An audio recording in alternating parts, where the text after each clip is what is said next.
1. Etika akademik menuntut seorang dosen untuk menjaga integritas dalam publikasi ilmiah.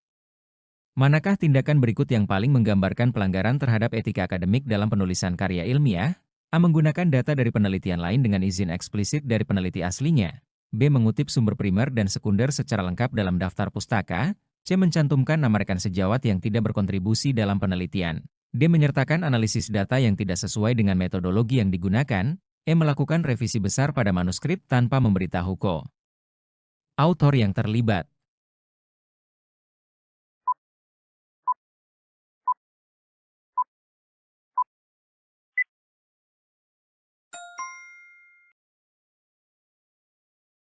Tindakan yang paling menggambarkan pelanggaran terhadap etika akademik dalam penulisan karya ilmiah adalah mencantumkan nama rekan sejawat yang tidak berkontribusi dalam penelitian. Ini merupakan bentuk plagiarisme dan penipuan akademik karena memberikan kredit kepada individu yang tidak berkontribusi dalam penelitian tersebut. 2. Dalam pelaksanaan Tridharma perguruan tinggi, kegiatan pengabdian kepada masyarakat seringkali mengharuskan kolaborasi lintas bidang ilmu. Bagaimana seorang dosen harus berperan dalam tim multidisiplin untuk tetap menjaga integritas ilmiahnya? A. Menyusun proposal proyek pengabdian tanpa masukan dari disiplin ilmu lain. B. Mengambil peran dominan agar hasil pengabdian sesuai dengan bidangnya. C. Membuat laporan hasil pengabdian hanya dari perspektif keilmuannya sendiri. D. Berkolaborasi aktif dengan memahami dan menghargai perspektif disiplin lain. E. Memonopoli kepemilikan hasil pengabdian agar meningkatkan kredibilitas pribadi.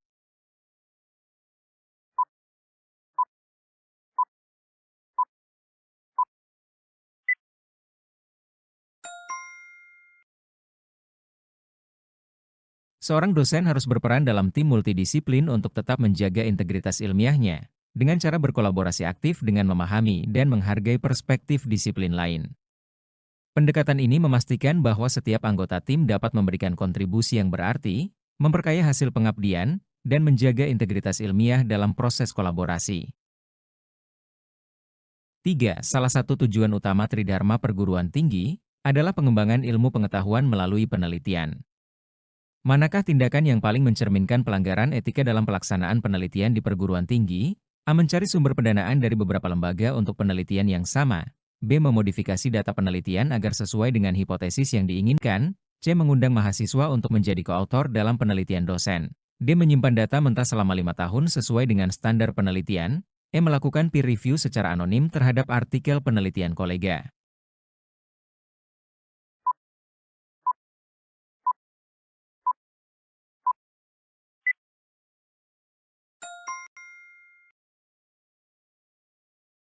Tindakan yang paling mencerminkan pelanggaran etika dalam pelaksanaan penelitian di perguruan tinggi adalah memodifikasi data penelitian agar sesuai dengan hipotesis yang diinginkan. Tindakan ini merupakan bentuk penipuan akademik yang merusak integritas penelitian dan hasil ilmiah. 4. Seorang dosen memiliki tanggung jawab besar dalam mendidik mahasiswa sebagai bagian dari Tridharma perguruan tinggi. Dalam situasi di mana mahasiswa terlibat dalam plagiat, tindakan etis terbaik yang dapat diambil oleh dosen adalah A. Mengabaikan masalah agar reputasi program studi tetap baik. B. Memberikan nilai rendah tanpa memberi penjelasan lebih lanjut. C. Melaporkan mahasiswa tersebut kepada pihak yang berwenang tanpa peringatan. D. Memberikan pembinaan dan kesempatan memperbaiki kesalahan. E. Menurunkan nilai mahasiswa sebagai contoh disiplin akademik.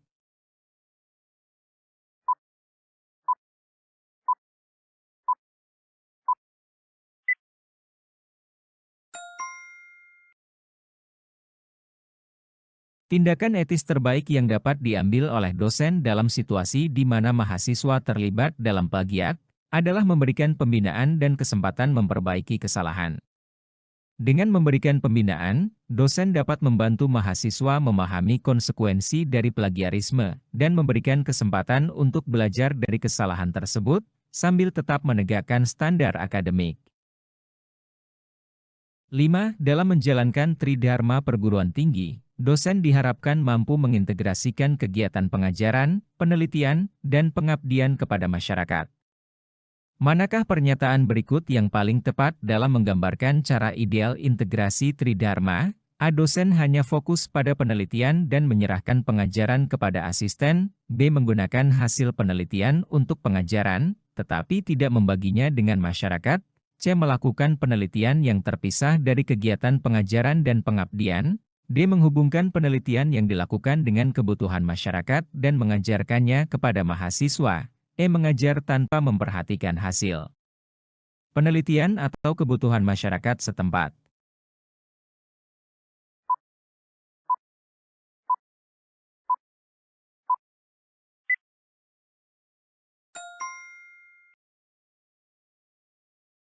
Pernyataan yang paling tepat dalam menggambarkan cara ideal integrasi Tridharma adalah menghubungkan penelitian yang dilakukan dengan kebutuhan masyarakat dan mengajarkannya kepada mahasiswa.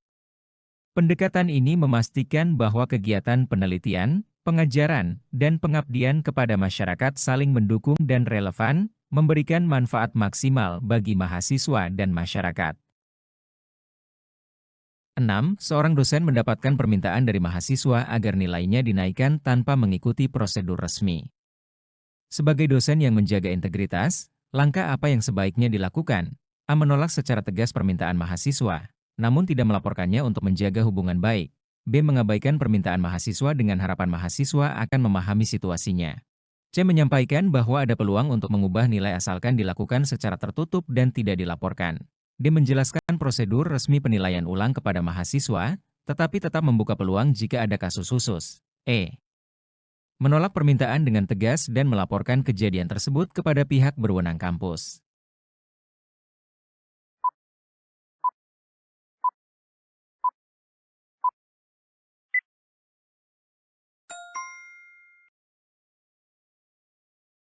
Langkah yang sebaiknya dilakukan oleh dosen yang menjaga integritas adalah menjelaskan prosedur resmi penilaian ulang kepada mahasiswa, tetapi tetap membuka peluang jika ada kasus khusus.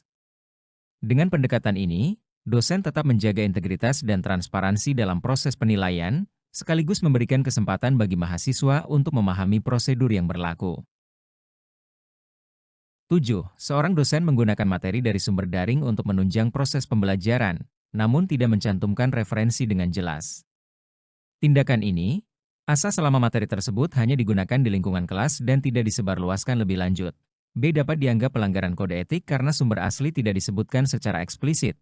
C. Dapat dibenarkan jika dosen menyesuaikan materi tersebut dengan kondisi lokal. D. Tidak perlu dipermasalahkan karena materi sudah menjadi milik umum. E. Dapat diterima asalkan mahasiswa tidak mengajukan komplain tentang hal tersebut.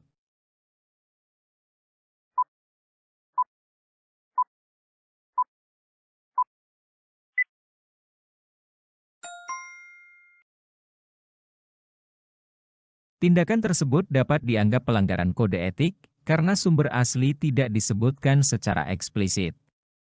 Menggunakan materi dari sumber daring tanpa mencantumkan referensi yang jelas adalah bentuk plagiarisme, meskipun materi tersebut digunakan dalam lingkungan kelas.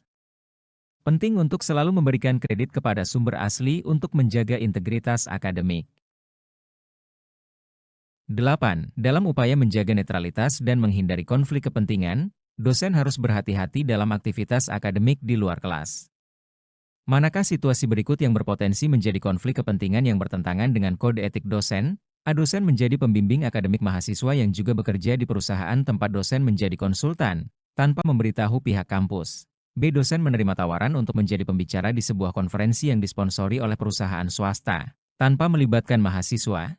C. Dosen menggunakan data penelitian mahasiswa untuk kepentingan publikasi jurnal pribadi. Setelah mendapatkan izin dari mahasiswa, D. Dosen memberikan bimbingan khusus kepada mahasiswa yang sering menghadiri pertemuan informal di luar jam perkuliahan. E. Dosen memberikan nilai tambahan bagi mahasiswa yang berpartisipasi dalam proyek penelitian dosen.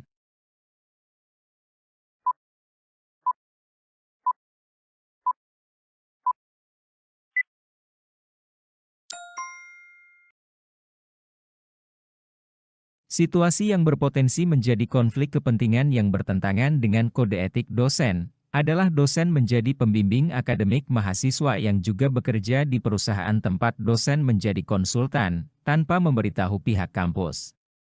Ini dapat menciptakan situasi di mana kepentingan pribadi dan profesional bertabrakan yang berpotensi memengaruhi objektivitas dalam bimbingan dan penilaian mahasiswa. 9. Seorang dosen memutuskan untuk memberikan tambahan tugas hanya kepada mahasiswa tertentu dalam kelasnya. Tindakan ini dianggap melanggar kode etik jika A. Tugas tersebut diberikan kepada semua mahasiswa yang nilainya di bawah standar, tanpa terkecuali. B. Tugas tambahan tersebut ditawarkan sebagai opsi, tetapi hanya kepada mahasiswa yang aktif di kelas. C. Mahasiswa yang tidak berpartisipasi dalam kegiatan kelas dikelompokkan untuk menerima tugas remedial tanpa pemberitahuan. D. Mahasiswa tertentu diberikan pengecualian dari tugas tambahan berdasarkan permintaan pribadi mereka. E. Dosen mengubah tugas tambahan menjadi bagian dari evaluasi umum yang berlaku untuk semua mahasiswa.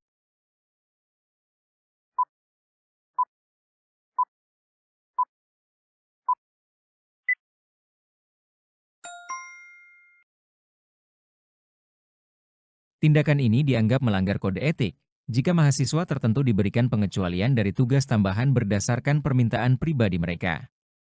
Memberikan tugas tambahan hanya kepada mahasiswa tertentu berdasarkan permintaan pribadi dapat menciptakan ketidakadilan dan persepsi favoritisme yang bertentangan dengan prinsip kesetaraan dalam pendidikan. 10. Dalam sebuah kelas, dosen secara terbuka mengomentari nilai akhir seorang mahasiswa sebagai contoh bagi yang lain.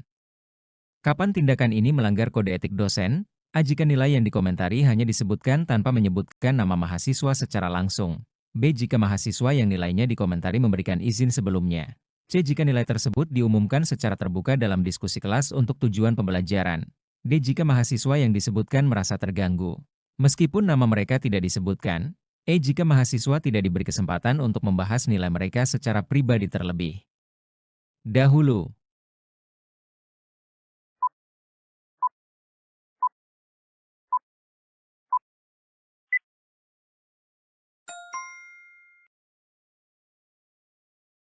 Tindakan ini melanggar kode etik dosen jika mahasiswa yang disebutkan merasa terganggu, meskipun nama mereka tidak disebutkan. Walaupun nama mahasiswa tidak disebutkan, mengomentari nilai akhir secara terbuka dapat merugikan privasi dan martabat mahasiswa, sehingga berpotensi melanggar etika profesional. 11. Seorang dosen sedang melakukan penelitian bersama tim mahasiswa. Salah satu mahasiswa meminta agar namanya dicantumkan sebagai penulis utama dalam publikasi ilmiah, padahal kontribusinya tidak signifikan dibandingkan dengan anggota tim lain. Berdasarkan kode etik penelitian, apa yang seharusnya dilakukan oleh dosen tersebut? A. Mengapresiasi kontribusi mahasiswa dengan memberikan pengakuan tambahan dalam publikasi. B. Menempatkan mahasiswa sebagai penulis utama untuk memotivasi keterlibatan di masa depan. C. Menjelaskan pentingnya proporsionalitas penulisan berdasarkan kontribusi dan melibatkan mahasiswa dalam diskusi. D. Menawarkan peran penulisan yang lebih sesuai dengan kontribusi mahasiswa sambil tetap menghargai usahanya. E. Memberikan penjelasan kepada tim bahwa semua kontribusi akan diakui, tetapi peran penulisan harus sesuai aturan akademik.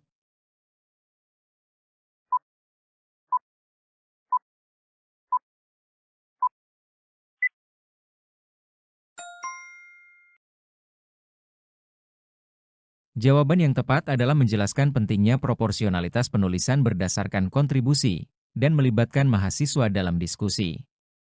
Ini memastikan bahwa penulisan dilakukan dengan adil sesuai dengan kontribusi masing-masing anggota tim, sambil tetap memberi kesempatan kepada mahasiswa untuk memahami prinsip-prinsip etika dalam penulisan ilmiah. 12. Dalam proses pengumpulan data, seorang peneliti menemukan data yang tidak sesuai dengan hipotesis yang telah dibuat. Karena ingin mempertahankan hasil yang sejalan dengan hipotesis awal, peneliti mempertimbangkan untuk menyesuaikan data.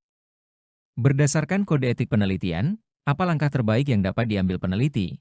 A. Melakukan analisis ulang terhadap data yang tidak sesuai untuk mencari pola baru yang mungkin relevan.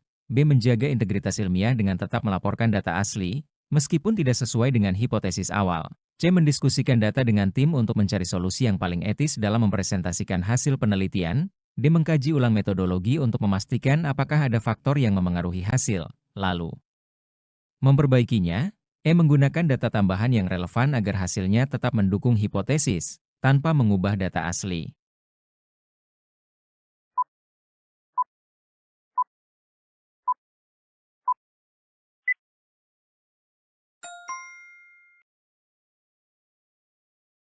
Jawaban yang tepat adalah menjaga integritas ilmiah dengan tetap melaporkan data asli, meskipun tidak sesuai dengan hipotesis awal. Ini adalah langkah yang paling etis karena menjaga integritas penelitian dan menghormati fakta yang ditemukan, terlepas dari apakah hasilnya sejalan dengan hipotesis awal atau tidak. 13. Seorang dosen ingin melibatkan mahasiswa dalam penelitian yang membutuhkan interaksi dengan subjek manusia. Sebelum penelitian dimulai, apa langkah yang paling penting yang harus dilakukan oleh dosen sesuai dengan kode etik penelitian di perguruan tinggi? A. Menyiapkan pelatihan kepada mahasiswa terkait etika penelitian yang melibatkan manusia. B. Melakukan konsultasi dengan komite etik untuk memastikan persetujuan penelitian sesuai standar. C. Memberikan pemahaman mendalam kepada mahasiswa tentang pentingnya menjaga privasi subjek penelitian. D. Memastikan bahwa seluruh subjek memahami hak dan kewajibannya selama penelitian berlangsung. E. Mengembangkan instrumen penelitian yang memastikan perlindungan maksimal terhadap hak-hak subjek.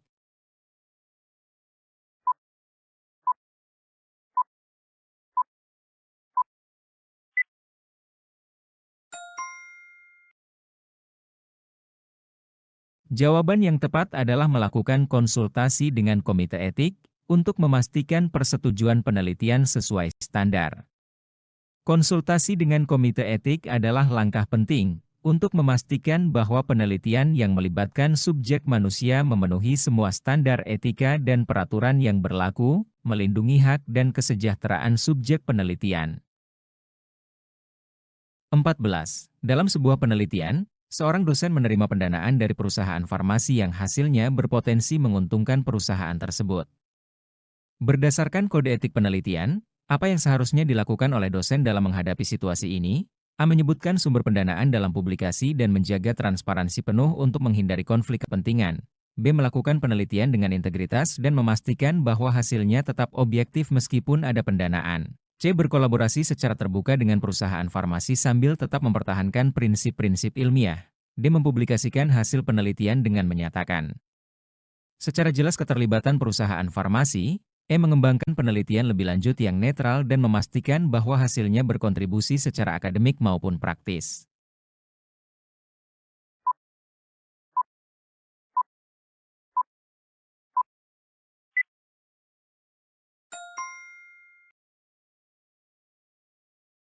Jawaban yang tepat adalah menyebutkan sumber pendanaan dalam publikasi dan menjaga transparansi penuh untuk menghindari konflik kepentingan. Menyatakan sumber pendanaan adalah langkah penting untuk menjaga integritas dan transparansi dalam penelitian, serta untuk menghindari persepsi konflik kepentingan yang dapat memengaruhi objektivitas hasil penelitian. 15. Selama melakukan penelitian lapangan, seorang dosen menerima hadiah dari narasumber sebagai ungkapan terima kasih.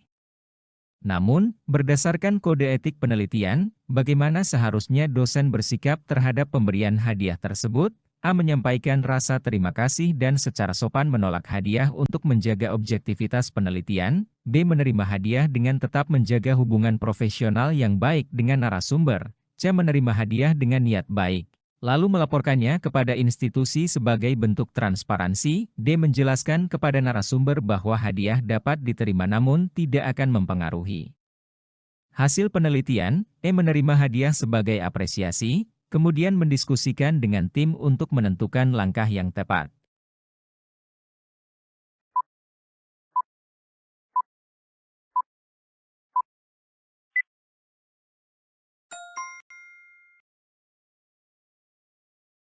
Jawaban yang tepat adalah menyampaikan rasa terima kasih dan secara sopan menolak hadiah untuk menjaga objektivitas penelitian.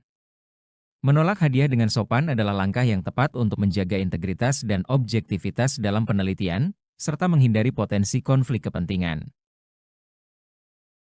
16. Seorang dosen terlibat dalam kegiatan pengabdian masyarakat di sebuah desa dan mendapat tawaran dari mitra industri untuk berkolaborasi lebih lanjut dalam pengembangan teknologi lokal. Menurut kode etik dosen, bagaimana dosen tersebut seharusnya bersikap? A. Menerima tawaran dan menjalin kerjasama yang berkelanjutan dengan mitra industri. B. Memprioritaskan kepentingan masyarakat dalam setiap keputusan terkait proyek. C. Mengajak mahasiswa untuk ikut berkontribusi dalam pengembangan teknologi tersebut. D. Menerapkan prinsip transparansi dalam setiap kerjasama dengan pihak eksternal. E. Menggunakan kesempatan ini untuk meningkatkan peran aktif perguruan tinggi dalam pengembangan masyarakat.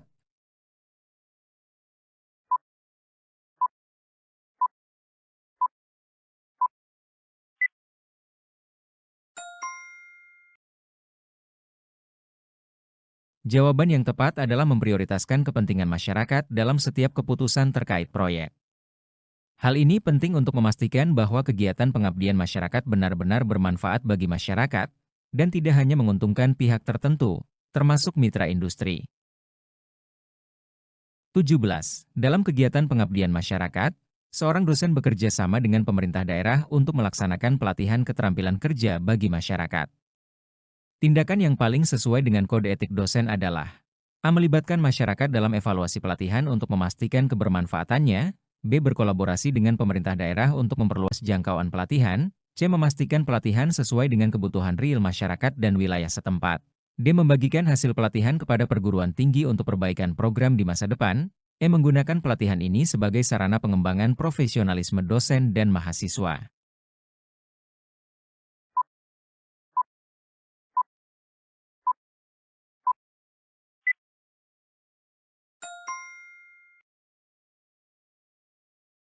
Jawaban yang tepat adalah memastikan pelatihan sesuai dengan kebutuhan real masyarakat dan wilayah setempat. Tindakan ini mencerminkan komitmen untuk memberikan manfaat maksimal kepada masyarakat dan memastikan bahwa program pelatihan relevan dan berguna bagi mereka. 18. Dalam sebuah program pengabdian masyarakat, dosen bersama mahasiswa meluncurkan proyek pemberdayaan ekonomi berbasis teknologi. Menurut kode etik, bagaimana dosen seharusnya menjalankan program tersebut? A. Mengajak masyarakat secara aktif terlibat dalam proses pengambilan keputusan. B. Memonitor dampak program secara berkala untuk memastikan keberlanjutan. C. Menyediakan akses pelatihan yang berkelanjutan bagi masyarakat untuk memanfaatkan teknologi. D. Berkolaborasi dengan mitra industri untuk mengembangkan program secara lebih luas. E. Melibatkan mahasiswa sebagai agen perubahan dalam pengembangan program.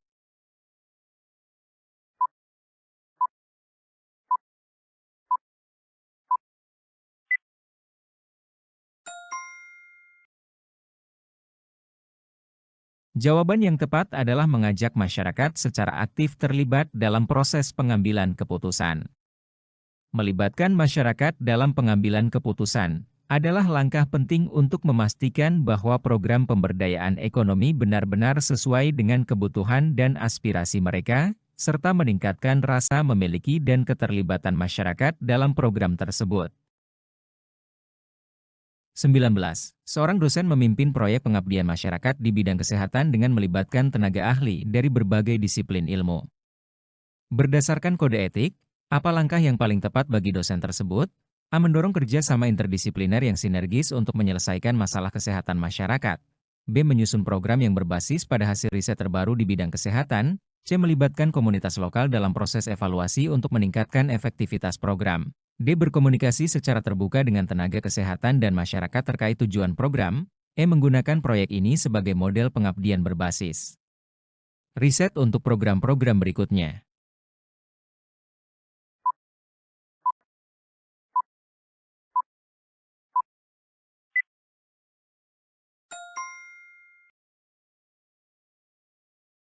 Jawaban yang tepat adalah mendorong kerja sama interdisipliner yang sinergis untuk menyelesaikan masalah kesehatan masyarakat. Kerja sama antar disiplin ilmu dapat membawa perspektif yang beragam dan solusi yang lebih komprehensif dalam menangani masalah kesehatan masyarakat, sehingga meningkatkan efektivitas program pengabdian. 20. Dalam pengabdian masyarakat, seorang dosen berperan sebagai fasilitator untuk pelatihan kewirausahaan bagi masyarakat setempat. Berdasarkan kode etik, apa yang seharusnya menjadi fokus utama dosen tersebut? A. Memberikan pelatihan yang sesuai dengan potensi dan kebutuhan lokal. B. Membuka peluang jejaring usaha dengan mitra bisnis lokal dan nasional. C. Memastikan transfer ilmu dan keterampilan berlangsung secara berkelanjutan. D. Memberikan kesempatan kepada masyarakat untuk berkembang secara mandiri. E. Menciptakan lingkungan yang mendukung inovasi dan kreativitas lokal.